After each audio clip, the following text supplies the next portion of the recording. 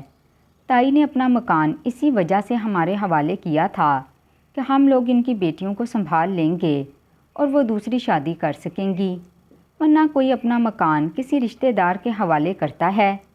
یہ بات میرے ماں باپ کی سمجھ میں آ گئی تھی، اور یوں انہوں نے تائی کی بیٹیوں کا اسکول جانا جاری رکھا اور ہم تینوں بہنیں اور ہماری والدہ دوسروں کے گھروں میں کام کرنے لگیں۔ اس طرح میرے والد کی دوا دارو اور ہمارا کھانا پینا ممکن ہو سکا، اور میری چھوٹی بہن جس گھر میں کام کرتی تھی، اس گھر کے مالک کا نام افتخار احمد تھا۔ یہ کافی مہربان، خدا ترس اور نیک شخص تھا۔ وہ ہمارے تایا کو بھی جانتا تھا، اسی لیے اپنے گھر والوں کو بھی ہم سے حسن سلوک رکھنے کی تاکید کی۔ یوں ان کے گھر والے بھی ہمارا خیال رکھتے اور عزت دیتے تھے۔ وہ شخص اکثر تنخواہ سے زیادہ پیسے دے دیتا کہ تمہارے والد کی دوا دارو کے لیے ہیں۔ شام کو ان کے گھر جو کھانا بچتا وہ بھی اس کی بیگم ہمیں دے دیتی، جس سے کافی بچت ہو جاتی تھی۔ میری ماں افتخار صاحب کے بھائی کے گھر کام کرنے جاتی تھیں۔ وہ صبح 9 بجے جاتیں اور دوپہر 2 بجے گھر لوٹ کر آ جاتیں، پھر گھر کا کام کرتیں، جبکہ ہم سارا دن افتخار صاحب کے گھر کام کرنے کے بعد شام 6 بجے گھر لوٹتی تھیں۔ کام کرتے کرتے جب ہمیں افتخار صاحب کے گھر میں 10 برس ہو گئے تو انہوں نے مجھ سے چھوٹی دونوں بہنوں کی شریف گھروں میں شادیاں کروا دیں۔ ان کے لیے رشتے بھی خود تلاش کیے۔ میرے دونوں بہنوئی ان کی فیکٹری میں کام کرتے تھے۔ تبھی انہیں یقین تھا کہ یہ لڑکے عادات و اطوار سے شریف اور محنتی ہیں، اور انہوں نے میری والدہ سے بات کر کے وہاں میری بہنوں کی شادیاں کروا دیں۔ میرے بھائی سامول کو انہوں نے اسکول میں داخل کروا دیا تھا، جو 5ویں جماعت کا طالب علم تھا۔ وہ کافی ذہین اور احساس قسم کا تھا، بچپن سے پڑھائی سے کافی شغف رکھتا تھا۔ تایا کی دونوں بیٹیوں نے اب میٹرک کر لیا تھا۔ وہ اپنی والدہ کی ہی طرح خوبصورت تھیں، لہٰذا ان کے محلے سے ہی رشتے آ گئے۔ میرے ابو نے ان کے فرض سے بھی اپنے شانے ہلکے کر لیے۔ اب میری ماں کو سب سے زیادہ میری فکر تھی، مگر مجھے اپنے والدین اور بھائی کی فکر تھی، اس لیے میں ابھی شادی پر راضی نہ ہوئی۔ جو رشتہ آتا میں منع کر دیتی۔ ماں مجھے سمجھاتی کہ تیری عمر ڈھل جائے گی، آخر کب تک محنت کی چکی میں پستی رہو گی، مگر میں نے دل میں ٹھان لیا تھا کہ جب تک سامل بڑا نہیں ہو جاتا اور کمانے کے قابل نہیں ہو جاتا یا والدین کا سہارا نہیں بن جاتا، میں ہرگز شادی نہیں کروں گی۔